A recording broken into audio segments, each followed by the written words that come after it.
So, I thought I'd do a video on why I love Doctor Who as much as I do. Doctor Who is my favorite television show, and the Doctor is my favorite character, and that's been the case for most of my life. I love stories. I love the ability for words and dialogue and sometimes imagery to carry you away to other worlds, to allow you to experience things outside of your own life.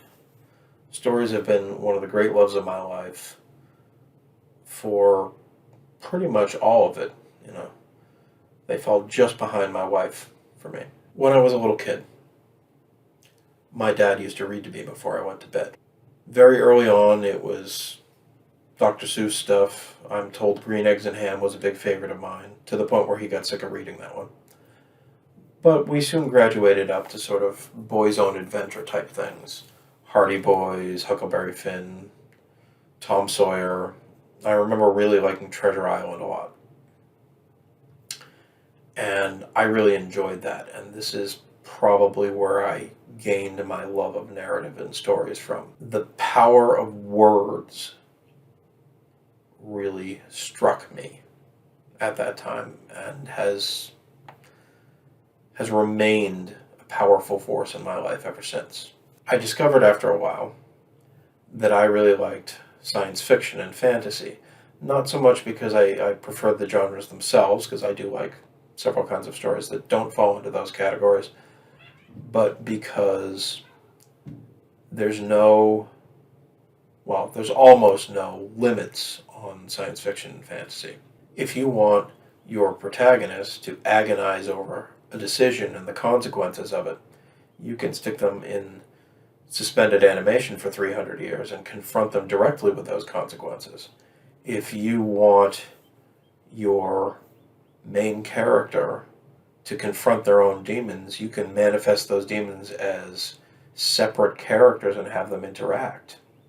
Science fiction and fantasy are limited only by the parameters that the author chooses, and sometimes by the special effects budget. It took me a while to realize that just because I liked science fiction, I didn't necessarily enjoy science. I came upon this realization in science class. I was taking a test. It was a test that I found not difficult, but boring, as I often found science class boring. And I turned the test in, and as I did, I found myself wondering, I like science fiction, and I like Doctor Who, and the Doctor often refers to himself as a scientist, so why don't I like this more? And it sort of dawned on me right then that it isn't the science part of science fiction I like, it's the fiction part of science fiction. None of this is meant as a condemnation of science, which I think is a wonderful tool for solving the problems of the world, nor of the man who ran that science class, Mr. Nelson, who was a great guy, and I still remember him quite fondly. It's just not my subject. So when I was about 5 or 6, the family was watching TV on our old black and white TV that got about 7 channels, and my dad was flipping through those channels, and he hit WGBH in Boston, which is the local PBS station, and they were playing an episode of Doctor Who. And my dad had apparently seen it before and seemed to think I would like it, so we watched it. And, well, his prediction was a bit of an understatement, because I loved it. The episode was called The Sunmakers Part 1. WGBH was one of the few U.S. PBS stations to play the show in episodic format instead of omnibus format. So I did actually grow up with episodic classic Doctor Who. I watched the episode and was introduced to the Doctor and his companion at the time, Leela, and their robot dog, K9. And it's hard to get cooler than a robot dog when you're 5 or 6 years old. And they were in the TARDIS, and they were talking, they were bantering, and there were a lot of jokes and a lot of humor, and I really liked humor in my stories, so I was pretty much down with that.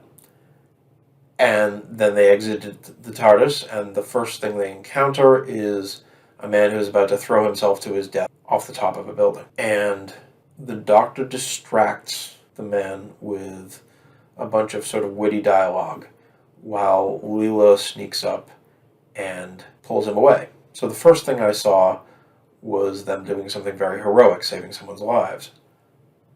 More than that, there was a wonderful economy to the way the two functioned. The Doctor was all thought and dialogue, and Leela was all instinct and action, and those things combined very well for me.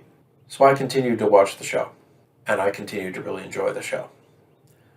WGBH used to play what I sometimes refer to as the Tom Baker cycle, which was that they would just sort of cycle through the Tom Baker episodes over and over again.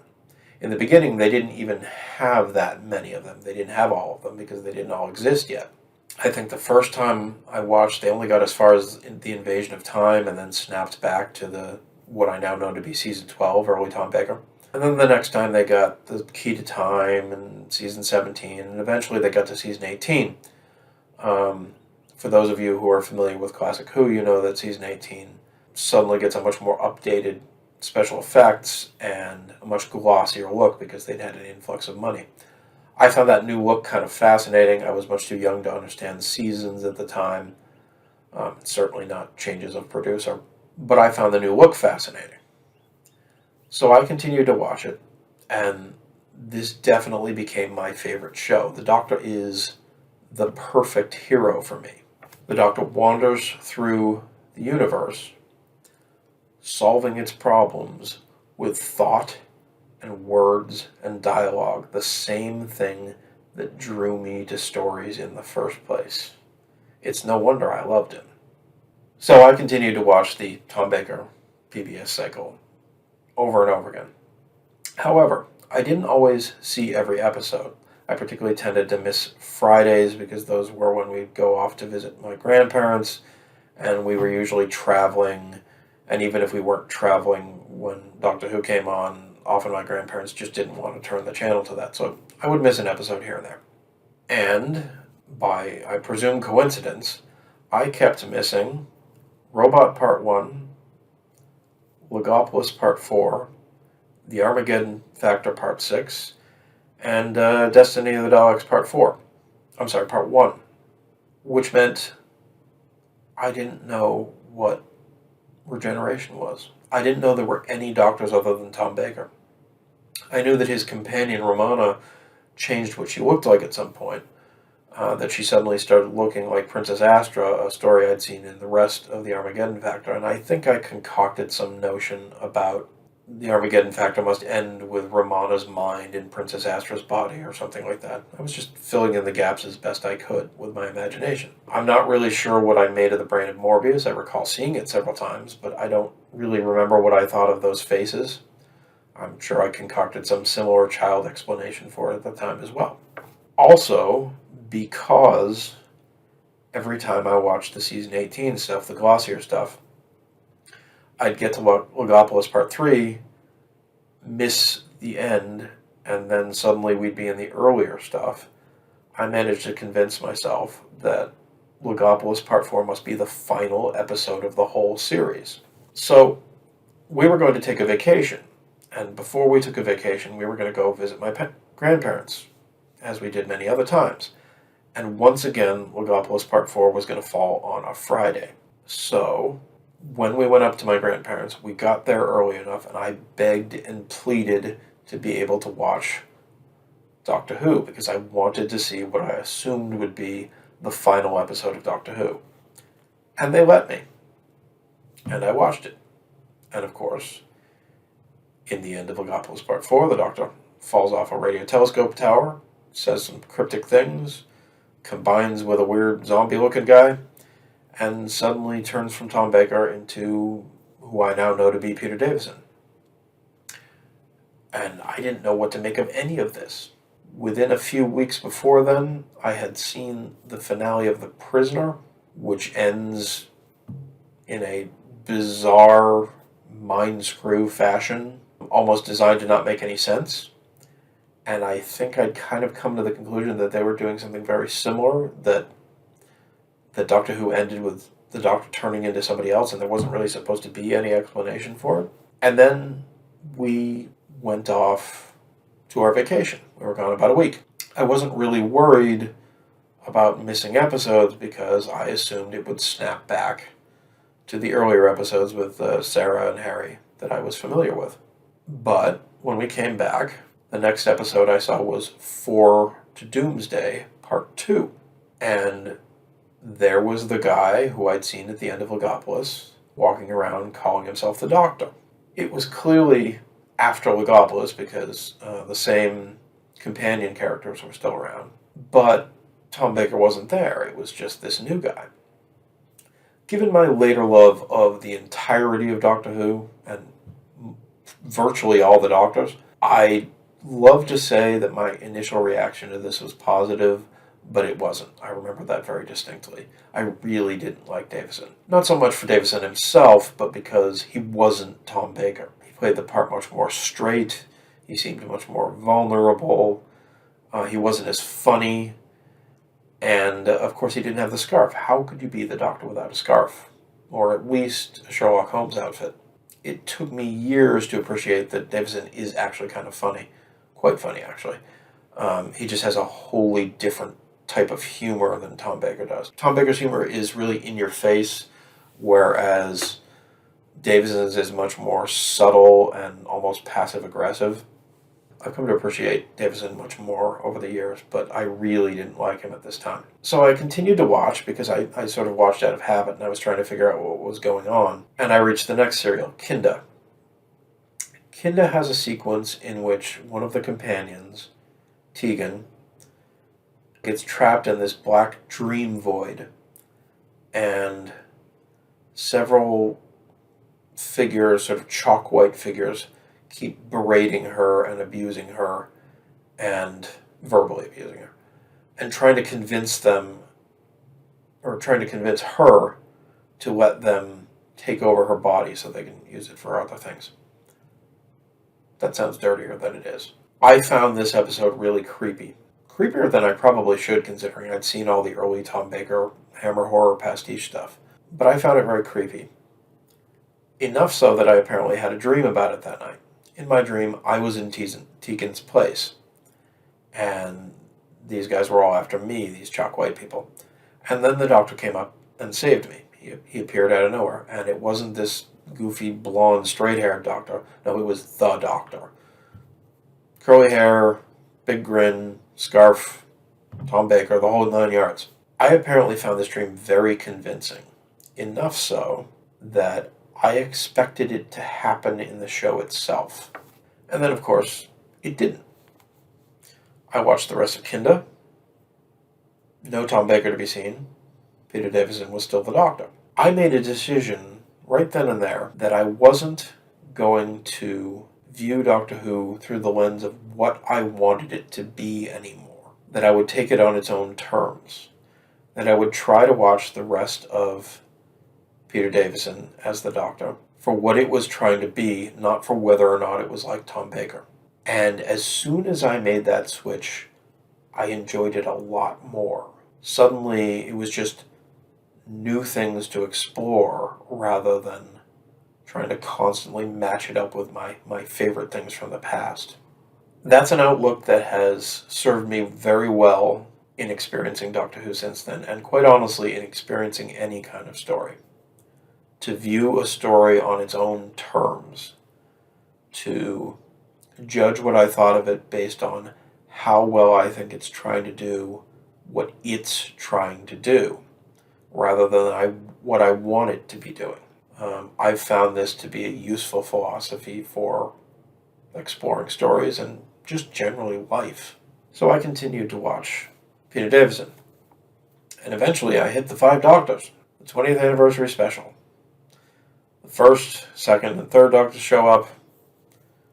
Tom Baker shows up very briefly via stock footage, which I didn't realize was stock footage at the time. And I loved it.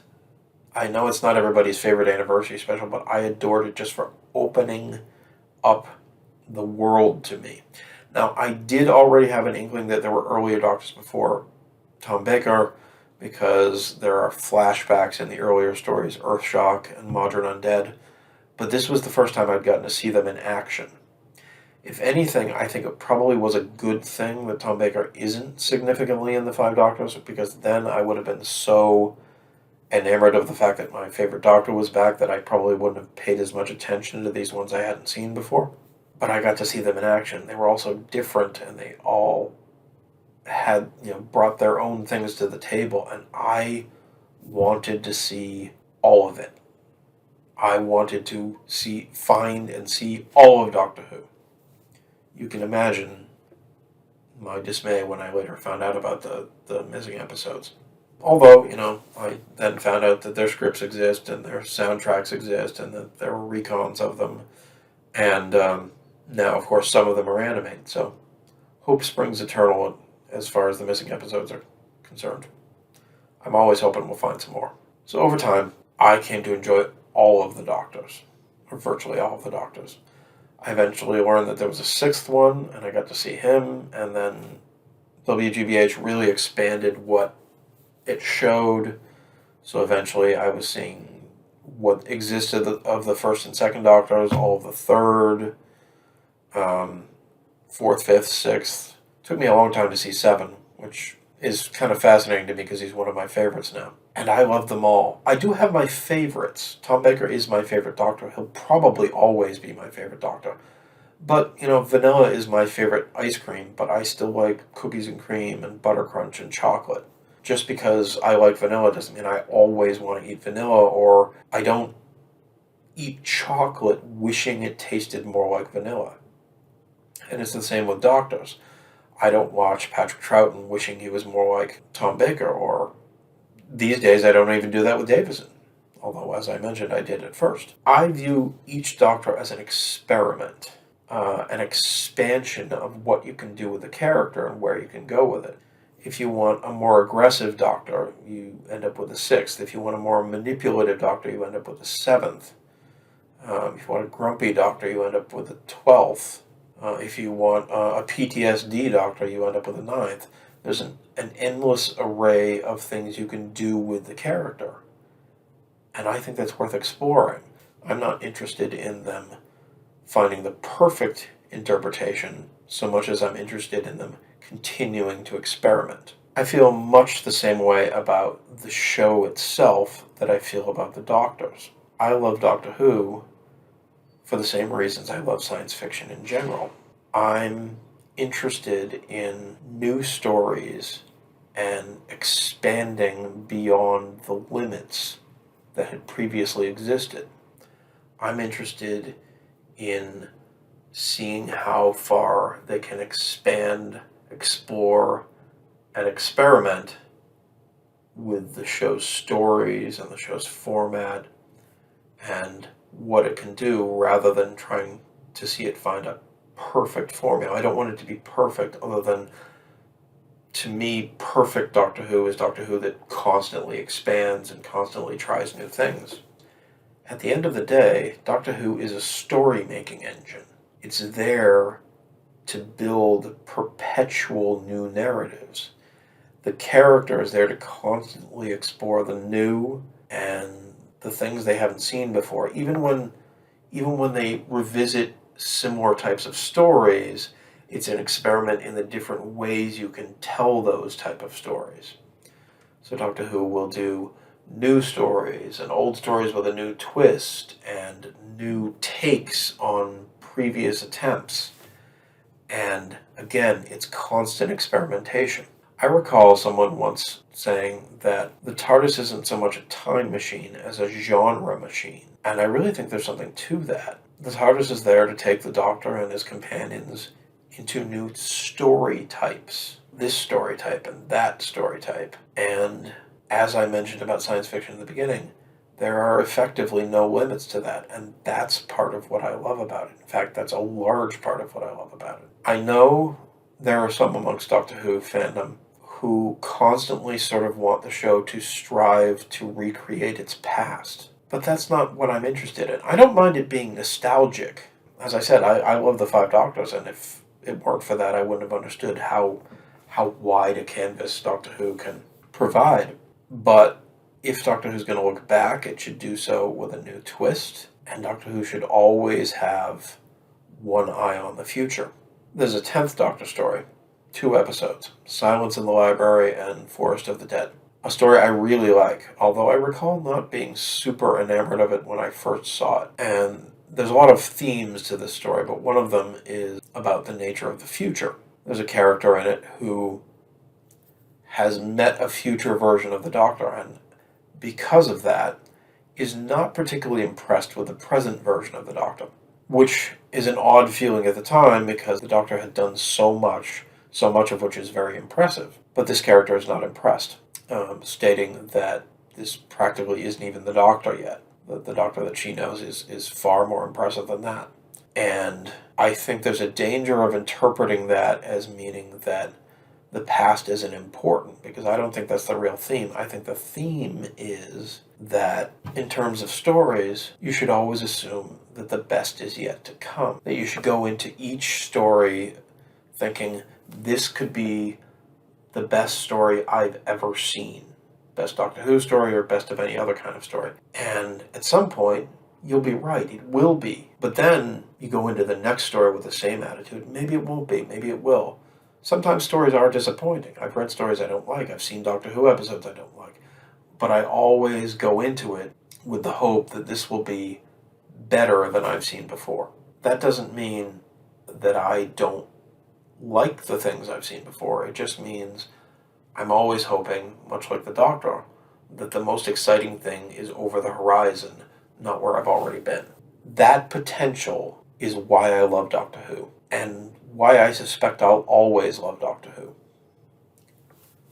My wife once asked me why I don't have a tattoo of something Doctor Who related. And I said to her, what if I got a Doctor Who tattoo, of the TARDIS or something, and then at some point decided I didn't like the show? She almost laughed at me, like that's going to happen kind of way. And I realized she had a point. The chances of me ever not loving Doctor Who are low. So maybe it's about time I looked into getting that tattoo, because I suspect that I will love Doctor Who until the day I die, and possibly regenerate.